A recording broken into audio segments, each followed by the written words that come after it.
வணக்கம். இன்றைக்கி நம்ம பார்க்க போகிற சமையல் என்னென்னா வரகு பொங்கல் அரைச்சி விட்ட ஹோட்டல் ஸ்டைல் சாம்பார் எப்படி செய்யலாங்கிறது பார்க்கலாம். இது ரெண்டுமே பார்த்திங்கன்னா காம்பினேஷன் சூப்பராக இருக்கும். நார்மலாக நம்ம சாப்பிட்ற பொங்கல் மாதிரி தான் இருக்கும் டேஸ்ட்டு. சுகர் பேஷண்ட்டாக இருக்கிறவங்க கூட எவ்வளோ வேணாலும் சாப்பிட்லாம், அவ்வளோ டேஸ்ட்டாக இருக்கும், ஆரோக்கியமாக இருக்கும். ஸோ வாங்க அது எப்படி செய்யலாங்கிறத பார்க்கலாம். இப்போ ஒரு பவுல் எடுத்துக்கலாம். இதில் பார்த்திங்கன்னா மீடியம் சைஸாக ஒரு வெங்காயம், பெரிய வெங்காயம் வந்து இந்த மாதிரி கட் பண்ணி வச்சுருக்கேன், அதை சேர்த்துக்கலாம். அதோட ஒரு 10 சின்ன வெங்காயம் சேர்த்துக்கலாம். இது கூடவே ஒரு 5 பூண்டு பல் சேர்த்துக்கலாம். 2 பச்சை மிளகாய் சேர்த்துக்கலாம். கொஞ்சமாக கருவேப்பிலையில் மீடியம் சைஸாக 2 தக்காளி கட் பண்ணி சேர்த்துக்கலாம். இது கூடவே பொடி எல்லாத்தையுமே நம்ம சேர்த்துக்கலாம். வீட்டில் வந்து எது வச்சுருக்கீங்களோ சாம்பார் தூள் அது சேர்த்துக்கோங்க. அப்படி இல்லைன்னா கடையில் விற்கிற சக்தி மசாலா ஆச்சி இந்த மாதிரி சாம்பார் தூள் இருக்குங்களா, அது சேர்த்திங்கனாலும் உங்களுக்கு நல்லா டேஸ்ட்டாக இருக்கும். அது நான் வீட்டில் வந்து சாம்பார் தூள் வந்து 1 டேபிள் ஸ்பூன் எடுத்திருக்கேன். மஞ்சள் தூள் 1/4 டேபிள் ஸ்பூன், காஷ்மீரி மிளகாத்தூள் 1/4 டேபிள் ஸ்பூன் இருந்தால் சேர்த்துக்கோங்க. இது ஒன்லி கலருக்காக மட்டும்தான். மிளகாத்தூள் வந்து கொஞ்சம் அதிகமாக எடுத்திருக்கேன், அதாவது 1 டேபிள் ஸ்பூன் எடுத்திருக்கேன். காரத்தை பொறுத்து நீங்கள் மிளகாத்தூள் கூட கொஞ்சம் சேர்த்துக்கோங்க. இது வந்து 1/2 டேபிள் ஸ்பூன் தனியாத்தூள். இது எல்லாத்தையுமே சேர்த்துக்கலாம். இப்போ அதிலே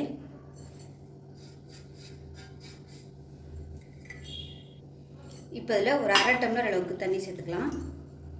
இப்போ அது தனியாக இருக்கட்டும். இப்போ வந்து ஒரு குக்கர் எடுத்துக்கலாம். இதில் பார்த்திங்கன்னா 100 கிராம் அளவுக்கு, அதாவது 100 கிராம் அளவுள்ள டம்ளரில் 3/4 டம்ளர் அளவுக்கு துவரம் பருப்பு, 1/4 டம்ளர் பாசிப்பருப்பு வந்து எடுத்து நல்லா 2-3 தடவை கழுவிட்டு நல்ல தண்ணி ஊற்றி ஊற வச்சுருக்கேன். அதில் ஒரு 1/2 மணி நேரம் ஊறிடுச்சு. ஏன்னா சாம்பாருக்கு வந்து நல்லா பருப்பே இருக்கக்கூடாது, அந்தளவுக்கு நல்லா மசிஞ்சு குழஞ்சி வரணும். அதனால நான் முன்னாடியே ஊற வச்சுட்டேன். சீக்கிரமாகவே குழையிற பருப்பாக இருந்தால் நீங்கள் வந்து ஊற வைக்கிறேன்னு அவசியம் இல்லை. இப்போ இதில் கொஞ்சம் தண்ணி சேர்த்துக்கலாம். இப்போ இதில் கொஞ்சமாக மஞ்சள் தூள் சேர்த்துக்கலாம். சேர்த்துட்டு எல்லாத்தையும் நல்லா கலந்து விட்டுருங்க. கலந்து விட்டுட்டு நம்ம எடுத்து வச்சுருந்த இந்த பவுலில் வந்து காய்கறி எல்லாமே எடுத்து வச்சுருந்தோம் இல்லையா, அதையும் இதோட சேர்த்துக்கலாம். சேர்த்துட்டு குக்கரை மூடி வச்சுருக்கோம். ஏன்னா இது வந்ததுக்கப்புறம் நம்ம எல்லாத்தையுமே அரைக்க போகிறோம். அதனால் பருப்பு தனியாக வேக வச்சு இது தனியாக வேக வைக்கணும்.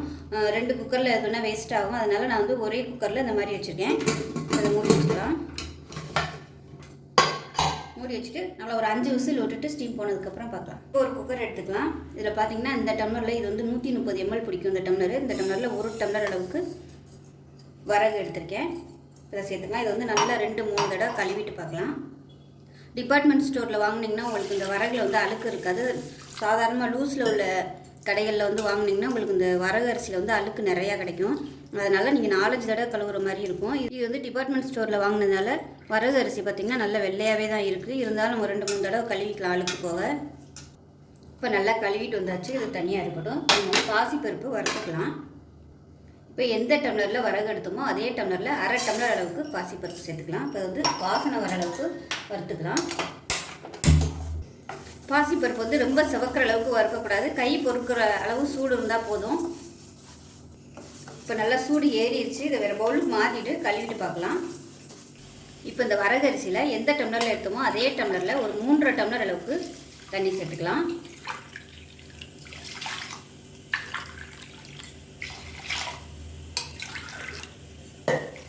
மூன்றரை டம்ளர் சேர்த்தாச்சு. இப்போ நம்ம வந்து வறுத்து வச்சுருந்த பாசிப்பருப்பு அதையும் இதோட சேர்த்துக்கலாம். இப்போ இதில் சின்ன துண்டாக ஒரு 3 பீஸ் வர மாதிரி தக்காளி சேர்த்துக்கலாம். அதோட ஒரு பச்சை மிளகாயும் சேர்த்துக்கலாம். இப்போ இதுக்கு தேவையான உப்பு சேர்த்துக்கலாம். இதோட ஒரு 1/4 டீஸ்பூன் போல் நெய் சேர்த்துக்கலாம். அந்த ஃப்ளேவர் வந்து நல்லா அந்த ஃபுல்லாக அந்த அரிசியில் வந்து நல்லா இறங்கும். தாளிக்கையில் நம்ம சேர்க்குறதோட இந்த மாதிரி சேர்த்திங்கன்னா அது வெந்து வரையில் அந்த ஃப்ளேவர் எல்லாமே நல்லா பொங்கலில் இறங்கி நல்லா டேஸ்ட்டாக இருக்கும். இப்போ எல்லாமே சேர்த்தாச்சு. மூடி வச்சிடலாம். ஒரு 5 விசில் விட்டுட்டு ஸ்டீம் போனதுக்கப்புறம் பார்க்கலாம். இப்போ வேக விட்ட பருப்பு வந்து நல்லா மசிச்சு எடுத்து வச்சுருக்கேன். அதே மாதிரி நம்ம வச்சுருக்க வெங்காயம், தக்காளி இதெல்லாம் பார்த்திங்கன்னா அந்த தண்ணியை மட்டும் வடித்து அதை தனியாக எடுத்து வச்சுருக்கேன். இது வந்து வெங்காயம் தக்காளி வேக வச்ச தண்ணி. வெங்காயம் தக்காளி வந்து மிக்சியில் போட்டு அடித்து வச்சுருக்கேன். இப்போ ஒரு கடாயை எடுத்துக்கலாம். இதில் வந்து தேவையான அளவுக்கு எண்ணெய் விட்டுக்கலாம். எண்ணெய் சூடானதும் 1 டீஸ்பூன் கடுகு சேர்த்துக்கலாம். 1 டீஸ்பூன் உளுந்து சேர்த்துக்கலாம். 2 வரமிளகாய் சேர்த்துக்கலாம். கருவேப்பிலை சேர்த்துக்கலாம். இப்போ ஒரு கைப்பிடி அளவுக்கு சின்ன வெங்காயம் முழுசாக சேர்த்துக்கலாம். இந்த வெங்காயம் நல்லா வதங்கணும். வெங்காயம் அரைச்சி சேர்த்ததுனால வெங்காயம் வந்து நிறைய சேர்க்கணும்னு அவசியம் இல்லை. நான் ஃப்ளேவருக்காக கொஞ்சமாக சேர்த்தா போதும். இந்த மாதிரி முழுசாக சேர்த்து வதக்கும் போது சாம்பாருக்கு நல்ல ஒரு வாசனையாகவும் இருக்கும், டேஸ்ட்டாகவும் இருக்கும் சின்ன வெங்காயம். இப்போ வெங்காயம் நல்லா வதங்கிடுச்சு, நல்ல ஒரு வாசனை வருது. இப்போ வந்து நம்ம அரைச்சி வச்ச பேஸ்ட்டை வந்து இதில் சேர்த்துக்கலாம். இப்போ இது வந்து எண்ணெயில் கொஞ்சம் நல்லா வதக்கி விட்டுக்கலாம். இப்போ வந்து நம்ம அரைச்சி ஊற்றுனது எல்லாமே நல்லா கொதிக்க ஆரம்பிச்சிருச்சு. இந்த ஸ்டேஜில் நம்ம வந்து வெங்காயம் தக்காளிலாம் வேக விட்டு எடுத்து வடித்து வச்சுருந்த தண்ணி வந்து சேர்த்துக்கலாம். நான் வந்து எல்லாத்தையுமே மிக்சியில் ஊற்றிட்டு அப்படியே வச்சுருக்கேன். இது வந்து சேர்த்துக்கலாம். இப்போ இதோட நம்ம எடுத்து வச்சுருந்த பருப்பையும் சேர்த்துக்கலாம். பருப்பு வந்து நல்லா மேஷ் பண்ணி வச்சுருக்கேன், அதையும் சேர்த்துக்கலாம். பாருங்கள், இந்த அளவுக்கு இருக்கணும், பருப்பே தெரியக்கூடாது. இப்போ இதில் சின்ன நெல்லிக்காய் சைஸுக்கு புளி வந்து சுடுதண்ணில் ஊற வச்சுருக்கேன், இதையும் சேர்த்துக்கலாம். நீங்கள் வந்து சுத்தமான புளியாக இருந்துச்சுன்னா நம்ம வெங்காயம் தக்காளி வேக வைக்கும்போது நீங்கள் அந்த புளியை வந்து சேர்த்து எல்லாத்தையும் சேர்த்து அரைச்சிக்கலாம். இது வந்து கொட்டை இருக்கிற புளிங்கிறதுனால நான் வந்து தனியாக ஊற வச்சு இப்போ சேர்த்துருக்கேன். பொங்கலுக்கெலாம் வந்து லைட்டாக புளி சேர்த்திங்கன்னா தான் நல்லாயிருக்கும் சாம்பார், இல்லைன்னா சப்புன்னு இருக்கும். நல்லா கலந்து விட்டுக்கலாம். தேவைப்பட்டால் தண்ணி சேர்த்துக்கோங்க, திக்னஸ் பார்த்துக்கிட்டு. இது கொதிக்கட்டும். கொதிச்சதுக்கப்புறம் தண்ணி ஊற்றிக்கோங்க. பக்கத்தில் வந்து தண்ணி சூடு பண்ணி வச்சுக்கோங்க. தேவைப்பட்டுச்சுன்னா நம்ம எடுத்து ஊற்றி அட்ஜஸ்ட் பண்ணிக்கலாம். இப்போ இது நல்லா கொதிக்க ஆரம்பிக்கட்டும்.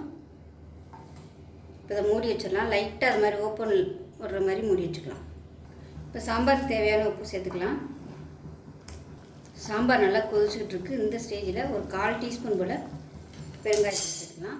தூள் பெருங்காயம் வந்து எப்போயுமே இந்த மாதிரி கொதிக்கையில் போட்டிங்கன்னா டேஸ்ட் நல்லாயிருக்கும், நல்லா வாசனையாக இருக்கும். இப்போ சாம்பார் நல்லா கொதிச்சிருச்சு, கமத்திடலாம். லாஸ்ட்டாக கொத்தமல்லி சேர்த்துக்கோங்க. ஸோ பொங்கலுக்கு தொட்டுக்கிறதுக்கு அருமையான சாம்பார் ரெடி ஆயிடுச்சு. அரைச்சி விட்ட சாம்பார் இட்லி தோசை எல்லாத்துக்குமே சூப்பராக இருக்கும். இந்த சாம்பார் பிளெயின் சாம்பாராக இருக்கிறதுனால டேஸ்ட் நல்லா அட்டகாசமாக இருக்கும். நம்ம ஹோட்டலில் கொடுத்தா எப்படி இருக்குமோ அதே டேஸ்ட்லேயே இருக்கும். இதில் விருப்பப்பட்டால் நீங்கள் தேங்காய் கூட அரைச்சி ஊற்றிக்கலாம். இது வந்து ஆரைச்சினா இன்னும் நல்லா கெட்டியாக வரும். அதனால் விருப்பப்பட்டால் நீங்கள் கொஞ்சம் தண்ணி சேர்த்துக்கலாம். இப்போ ஸ்டீம் போயிடுச்சு. இப்போ எப்படி இருக்குன்னு பார்க்கலாம். இப்போ பாருங்கள், நல்லா அருமையாக வந்துருக்கு பாருங்கள். நம்ம விசில் வரையிலே பார்த்திங்கன்னா அந்த நெய்யோட வாசம் அவ்வளோ சூப்பராக இருந்துச்சு. கரெக்டாக இருக்குது பாருங்கள். இப்போ இது வந்து நமக்கு தளர்வாக வேணும் அப்படின்னு நினச்சிங்கன்னா நார்மலாக எப்பயும் சொல்கிற மாதிரி தண்ணி வந்து நம்ம கொதிக்க வச்சு ஊற்றி சேர்த்துக்கலாம். இப்போ ரொம்பவே கெட்டியாக தான் இருக்குது, அதனால் தண்ணி சூடு பண்ணி இதில் சேர்த்துக்குவோம். சேர்த்து கொதிக்க விட்டுக்கலாம். இப்போ கேஸ் ஆன் பண்ணிட்டேன். தண்ணி பார்த்திங்கன்னா நல்லா கொதிக்கிற தண்ணியை அதில் சேர்த்துக்கலாம். சேர்த்துட்டு நல்லா மிக்ஸ் பண்ணி விட்டு நல்லா கொஞ்சம் தளன்னு கொதிக்கிற அளவுக்கு விட்டுக்கலாம். அரிசி பார்த்திங்கன்னா நல்லா இந்த வரகு அரிசி நல்லா அப்படியே குழஞ்சி வெந்து வந்துருச்சு. தண்ணி வைக்கையில் நீங்கள் இன்னும் 1 டம்ளர் எக்ஸ்ட்ரா வச்சுட்டிங்கன்னா உங்களுக்கு நல்லாயிருக்கும். இல்லை உங்களுக்கு கெட்டியாக இருந்தால் போதும்னு நினச்சிங்கன்னா விட்டுடலாம். இது வந்து தண்ணியை உள்ளே இழுத்துக்கிட்டே இருக்கும். இது நம்ம எவ்வளோ நேரம் ஆனாலும் அந்த தண்ணி வந்து உள்ளே இழுத்துக்கிட்டு கெட்டியாகிட்டே வரும். இப்போ பாருங்கள், நல்லா சூப்பராக தளன்னு நல்லா வந்துருச்சு. இப்போ வந்து நம்ம குறைச்சி வச்சுட்டு தாளிப்பு கொடுத்துக்கலாம். இப்போ இதில் கொஞ்சமாக எண்ணெய் விட்டுக்கலாம். ஃபுல்லாக நெய்யில் தாளிக்காமல் இந்த மாதிரி எண்ணெய் சேர்த்து பண்ணிங்கன்னா உங்களுக்கு நல்லாயிருக்கும், ட்ரை ஆகாமல் இருக்கும். இப்போ நெய் சேர்த்துக்கலாம். இப்போ எண்ணெய் நல்லா சூடாகிடுச்சு. 1 டீஸ்பூன் சீரகம், 1 டீஸ்பூன் மிளகு சேர்த்துக்கலாம். அதோட முந்திரி பருப்பு சேர்த்துக்கலாம். எவ்வளோ விருப்பமோ அதுக்கு தகுந்த மாதிரி முந்திரி பருப்பு சேர்த்துக்கோங்க. ஒரே ஒரு பச்சை மிளகா பொடியாக கட் பண்ணியிருக்கேன், அதையும் சேர்த்துக்கலாம். பொடியாக துருவினா இஞ்சி சேர்த்துக்கலாம். கருவேப்பிலை சேர்த்துக்கலாம். இப்போ இதில் பெருங்காயம் சேர்த்துக்கலாம். மிளகு சீரகம் பார்த்திங்கன்னா நல்லா பொரியணும். அந்த மிளகு வந்து நல்லா வத்தல் மாதிரி நல்லா அப்படியே வறுக்கணும். அப்போ தான் சாப்பிடையில் உங்களுக்கு அந்த டேஸ்ட் நல்லாயிருக்கும். இல்லைன்னா உங்களுக்கு அந்த மிளகோட காரம் தெரியும். இது எல்லாமே நல்லா பொன்னிறமாக பொரியட்டும். நான் வந்து ஏற்கனவே அதில் ஒரு பச்சை மிளகா போட்டிருக்கேன், அதனால் நான் கொஞ்சம் ஒரே ஒரு பச்சை மிளகா தான் போட்டிருக்கேன். விருப்பம் இருந்தால் நீங்கள் இன்னொன்று சேர்த்துக்கோங்க, அது நச்சுட்டு கூட நீங்கள் சேர்த்துக்கலாம்.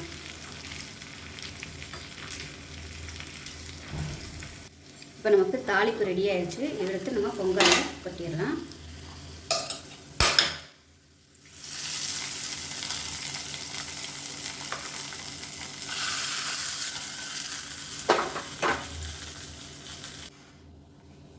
இப்போ இது எல்லாத்தையுமே நல்லா மிக்ஸ் பண்ணியாச்சு. அவ்வளோதான், அருமையான வரகு பொங்கல் ரெடி ஆகிடுச்சு. டேஸ்ட்டு பார்த்திங்கன்னா நம்ம பச்சரிசியில் பண்ணால் எப்படி இருக்குமோ அதே மாதிரியே தான் இருக்கும். டேஸ்ட் டிஃப்ரெண்ட்டு தெரியாது. குழந்தைகளுக்குலாம் இது மாதிரி கொடுத்திங்கன்னா ரொம்பவும் ஹெல்த்தியாகவும் இருக்கும். நல்லா எதிர்ப்பு சக்தியும் கிடைக்கும். உடம்பு நல்லா ஸ்ட்ராங்காக இருக்கும். சுகர் பேஷண்ட்டாக இருக்கவங்க எவ்வளோ சாப்பிட்டாலும் பயப்படாமல் சாப்பிட்லாம். சுகர் பேஷண்ட்டாக இருக்கிறவங்களுக்கு வந்து தாராளமாக இதை நீங்கள் கொடுக்கலாம். சூப்பராக இருக்கும், சாப்பிட்றதுக்கு ரொம்ப ஹெல்த்தியாகவும் இருக்கும். அவ்வளோதான் ரெடி ஆகிடுச்சு. விருப்பப்பட்டால் நீங்கள் இதுக்கு மேலாப்பில் எண்ணெய் வந்து சேர்க்குறதுனா சேர்த்துக்கலாம். இப்போ நான் மேலாப்பில் 1 ஸ்பூன் நெய் சேர்த்துக்கிறேன். நெய் வந்து உங்களோட விருப்பம்தான்.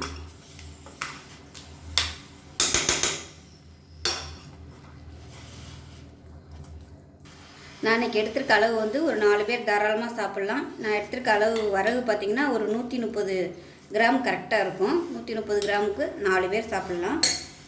இப்போ பாருங்கள், அருமையான பொங்கல் சூப்பராக ரெடி ஆகிடுச்சு. வருங்க, நல்லா தலன்னு பொங்கல்னால் இந்த மாதிரி தான் இருக்கணும்.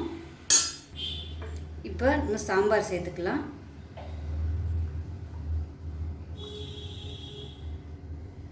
ரெண்டுமே பார்த்திங்கன்னா டேஸ்ட் நல்லா அட்டகாசமாக இருக்கும் சாப்பிட்றதுக்கு. ஸோ கண்டிப்பாக இதே மாதிரியே செஞ்சு பாருங்கள், ரொம்ப ஆரோக்கியமாக இருக்கும்.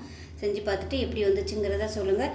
வீடியோ பிடிச்சிச்சின்னா லைக் பண்ணுங்கள், கமெண்ட் பண்ணுங்கள், சேனலை சப்ஸ்கிரைப் பண்ணுங்கள், பக்கத்தில் உள்ள பெல் பட்டனையும் ப்ரெஸ் பண்ணுங்கள். நன்றி.